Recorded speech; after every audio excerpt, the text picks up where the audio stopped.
Hey everybody, there's been a discussion on real peak experiences in our reset group, and I thought I'd have a chat about what that is.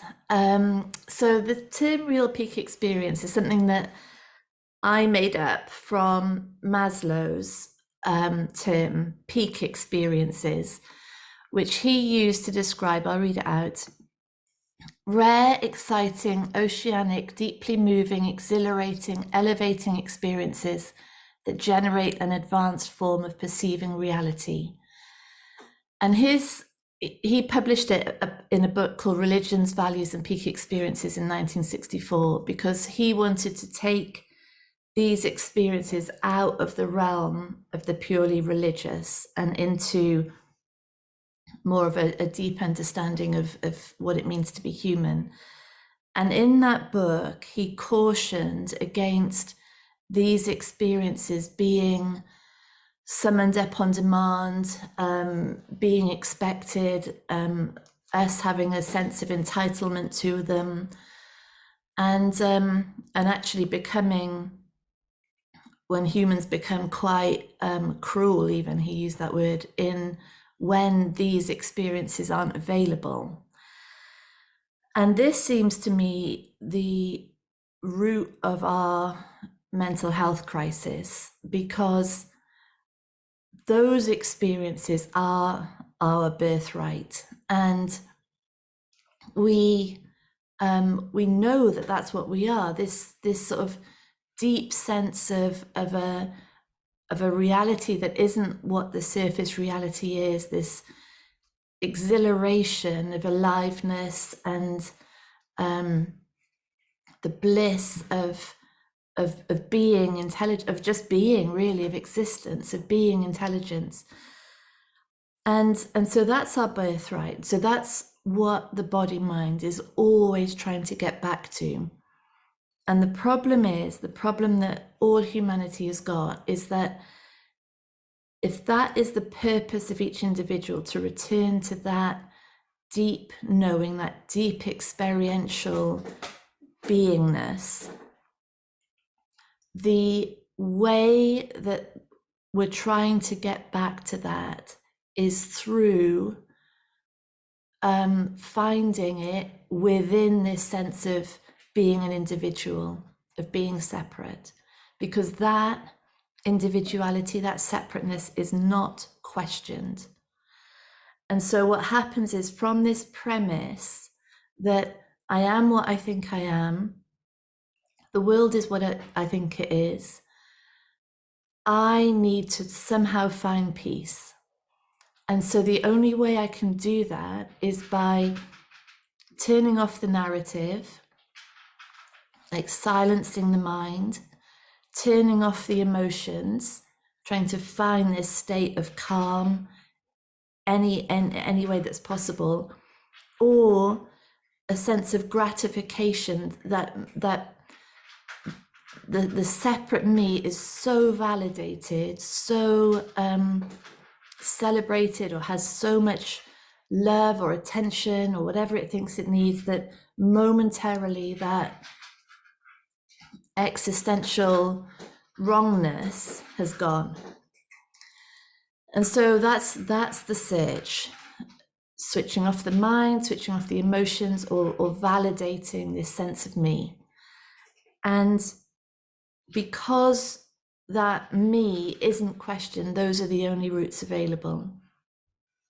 And so we go down the route of numbing, distraction, using whatever substances or activity is going to temporarily silence. We go down the route of trying to get the right relationship, the right job, the right career, the right bank balance that will feel validated. We try to get the wins, the successes, the promotions. And all of it is further confirming this sense of individuality, which is hiding the truth of what we are. So real peak experiences, I've used that word real to differentiate from peak experiences that actually can be manufactured. You know, when we're so stressed and we're feeling so mind is so full, emotions are on edge, and then we have a couple of glasses of wine and it all melts away. And there's suddenly this sort of euphoria or this bliss or this sense of, you know, being part of everything, being whole. And yeah, old, you know, previous clients have told me about the hit of heroin. They said it really is like an enlightenment experience. Like everything is gone, all sense of separation is gone. So these experiences can be generated, and when they can be generated, they lead to addiction, because that feeling is so desperately sought after, or that state of mind, that belief, you know, the belief in separation falling away is so intensely craved by the system. So a real peak experience, we're not really interested in the euphoria, in the numbing, in the mind turning off, in the sense of validation at all, because as we've seen in addiction, that search for the experience of being whole is deeply problematic. What I'm really interested in my courses is a real peak experience in which the attention, the mind, the openness, the availability is held in place. So the experience in the midst of suffering, in the midst of the deepest feeling of separation, the most emotive selfing, the most sort of obsessing about what I am, what people think about me, the deepest emotions that connect to that or create that ego, really, the shame, need, fear, insecurity. In the midst of that, staying with attention open, with a mind deep in inquiry, what is going on here? In that moment of staying, it might be, and it's not guaranteed at all, and if this is the agenda, it won't work, but it might be when the mind is genuinely open, that there is a shift from the projected reality, so the projected idea of what I am, what the world is, to an actual reality where none of that is true. And that is fascinating. Those moments are really fascinating, because those moments represent a desperately seeking ego identity, giving way to a sane mind that is in deep inquiry, that is not anymore interested in controlling emotions, escaping a narrative, that is really open to whatever emotional experience is happening, whatever the mind is saying. It's just what the mind is saying is not interesting or true. It's just what's there. And that is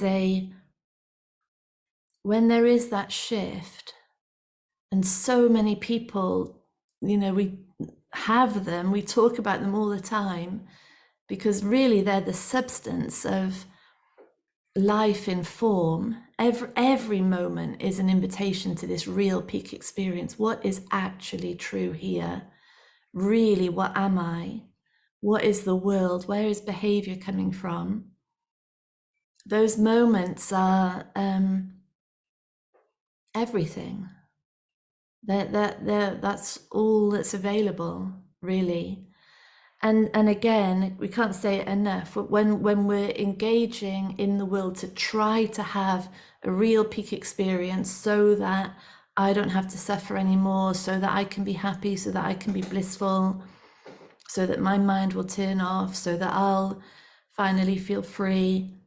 All of that agenda means that the mind is just locked in to this belief system of what I am, belief system of what the world is, belief system of what I have to have in order to be okay. And that means that nothing is available for genuine inquiry. Nothing can fall away from that space because it's being locked in. So it's why all the time I say the only basis for genuine exploration, the only basis for a sane mind is a mind that is continually in inquiry. So it's such a difference from attempt to control to being in inquiry. That's the shift. Attempting to control emotions and experience, how people react, what we think of ourselves, to what am I? Really, what am I? Who is talking? Where is this coming from? What is the world? How is reality perceived? You know, these are enormous questions that the mind relishes, because it's torture for the mind to be locked into a belief system of separation, of incapacity, of lack, of shame. Absolute torture. It's because it's just not true. But a mind that is open, that is asking the big questions, that's a mind that every moment is an invitation to a real peak experience, a shift into a deeper truth that means an expanded capacity to have negative emotion, really. So interesting, isn't it? We spend our lives trying to have the right emotions, but this is all about an opening up to whatever is there, and that is sanity. Yeah, so thank you, Maslow. Thank you, people in the reset. Bye.